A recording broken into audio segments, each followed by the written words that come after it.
धेरैजनालाई आर्थिक रूपमा सम्पन्न बन्ने इच्छा हुन्छ हैन? परम्परागत लगानीका बाटा त छन् नि, शेयर बजार, घर जग्गा। ती त सबैले सुनेकै कुरा हुन्। हो, तर आज हामी अलि फरक बाटो खोज्दैछौँ, विभिन्न लेख, समाचार अनि अनुभवहरू हेरेर। मतलब 9 तरिकाहरू। ठ्याक्कै, धन कमाउने 9 तरिका अनि त्यसको लागि के कस्तो बानी चाहिन्छ, कस्तो सिप चाहिन्छ, त्यसमा अलि गहिरिएर कुरा गरौँ न। ल, हुन्छ, सुरु गरौँ। एउटा स्रोतले के भन्छ भने परम्परागत लगानी नै नगरिकन पनि धनी बन्न सकिन्छ रे, तर त्यसको लागि अलि फरक किसिमको दौडधुप चाहिँदो रहेछ। हो, एउटा हसल कल्चर जस्तो। हो, खास गरी यो डिजिटल दुनियाँले त झन् कति धेरै ढोका खोलिदिएको छ। जस्तै नेपाल खोजमै हेर्नु न, स्कट डिलाङ भन्नेले ब्लगिङबाटै 8 महिनामा करोडौं कमाएछन्। ए हो र? अनि प्युडिपाई जस्ता युट्युबर छन् गेम खेलेरै करोडपति। मार्क जुकरबर्गले प्याप बनाए। यस्तो उदाहरणले सम्भावना देखाउँछ नि। हो नि, अनि अरू स्रोतले पनि त अनलाइन सामान बेच्ने, फ्रिल्यान्स लेख्ने कुराहरू उठाएका छन्। हो, सामाजिक सञ्जाल व्यवस्थापन गर्ने, अनलाइन कोचिङ गर्ने, त्यो अफिलिएट मार्केटिङ पनि। अनि यो डिजिटल मात्रै होइन नि, त्यो साइड हसल भन्छ नि, अतिरिक्त आम्दानीको लागि गर्ने साना साना कामहरू। ए हो। स्रोतहरूमा त 30-32 किसिमका आइडियाहरू नै छन्। जस्तै घरपालुवा जनावरको हेरचाह गर्ने, घर मर्मत गर्ने, अनलाइन सर्वेक्षण भर्ने। अनि त्यो खानेकुरा बनाएर बेच्ने, सङ्गीत सिकाउने पनि रहेछ। हो, सानो देखिए पनि मतलब निरन्तर गर्यो भने त राम्रै आम्दानी हुने रहेछ। त्यसो भए यस्तो काम सुरु गर्नलाई अलि व्यवस्थित तरिका पनि होला नि, होइन? एउटा स्रोतमा त 7 चरणको प्रक्रिया नै लेख्या रहेछ। त्यो के अरे, आफ्नो सिप चिन्ने, आइडिया खोज्ने, अनि बजारमा चल्छ कि चल्दैन भनेर हेर्ने। हो, अनि लक्ष्य बनाउने, बजेट छुट्याउने, प्रचार गर्ने, ग्राहकलाई राम्रो सेवा दिने, सुन्दा त निकै प्रष्ट लाग्यो। तर सबभन्दा रोचक उदाहरण त मलाई त्यो लगानी नै नगरी कमाउने लाग्यो। रातोपाटीमा पढेको थिएँ, सर्लाहीको मूर्तिया गाउँको कथा। ए, निगुरोको?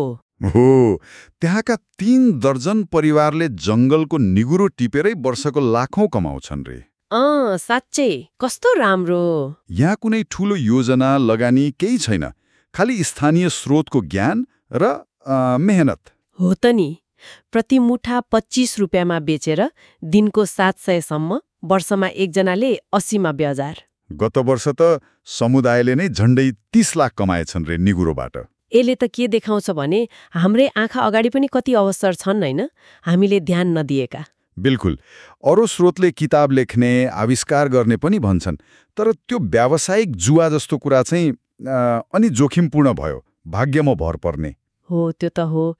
तर अब यी फरक बाटाहरूमा हिँड्न त पक्कै खास बानी बेहोरा, केही सिप त चाहियो होला नि, परम्परागत जागिर जस्तो त नहोला। एकदमै। यहाँनिर सबै स्रोतले केही साझा कुराहरू चाहिँ औल्याएका छन्। पहिलो त स्पष्ट लक्ष्य, दैनिक साप्ताहिक लक्ष्य राखेर त्यसैमा लाग्नु पर्यो। त्यो त चाहिहाल्यो, अनुशासन महत्त्वपूर्ण भयो। हो, अनि निरन्तर सिक्ने बानी, चाहे किताब पढेर होस्, नयाँ सिप सिकेर होस्, अल्छी गर्न भएन। कडा परिश्रम र निरन्तरता त झन् नभई नहुने भयो, होइन त? त्यो त हो नै। अनि अलिकति महत्त्वाकांक्षी पनि बन्नु पर्यो, सपना देख्नु पर्यो।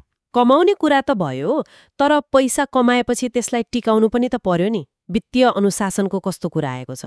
त्यो एकदमै महत्त्वपूर्ण। कमाएर मात्र धनी भइदैन, बचाएर भइन्छ भन्ने कुरा छ नि। आफ्नो आम्दानी हेर्ने, खर्चको योजना बनाउने।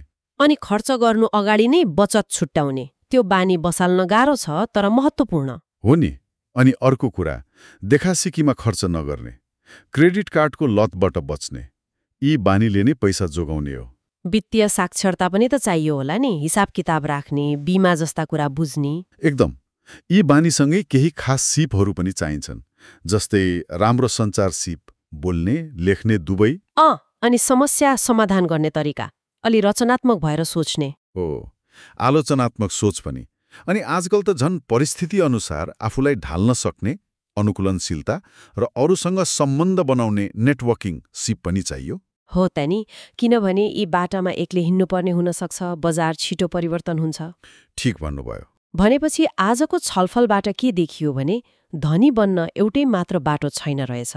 परम्परागत लगानी बाहेक पनि कति धेरै सम्भावना छन्। डिजिटल अवसर, साइड हस्टल, सृजनात्मक काम। अनि त्यो सर्लाहीको निगुरोको कथा जस्तै हाम्रै स्थानीय स्रोतको उपयोग। हो, तर जुनसुकै बाटो लिए पनि आधारभूत कुरा उही हो, स्पष्ट लक्ष्य, कडा मेहनत, निरन्तर सिकाइ, बचत गर्ने बानी र आर्थिक अनुशासन। हो नि, यी बिना त गाह्रै होला। ल, अन्त्यमा एउटा प्रश्न सोचौँ न त। हामी सबैसँग यस्तो कुन चाहिँ विशेष सिप, ज्ञान वा स्थानीय स्रोत छ होला जसलाई अहिलेसम्म आम्दानीको माध्यम बनाउने सोच आएको छैन? हुन सक्छ त्यही नै पो एउटा नयाँ अवसर लुकेको छ कि?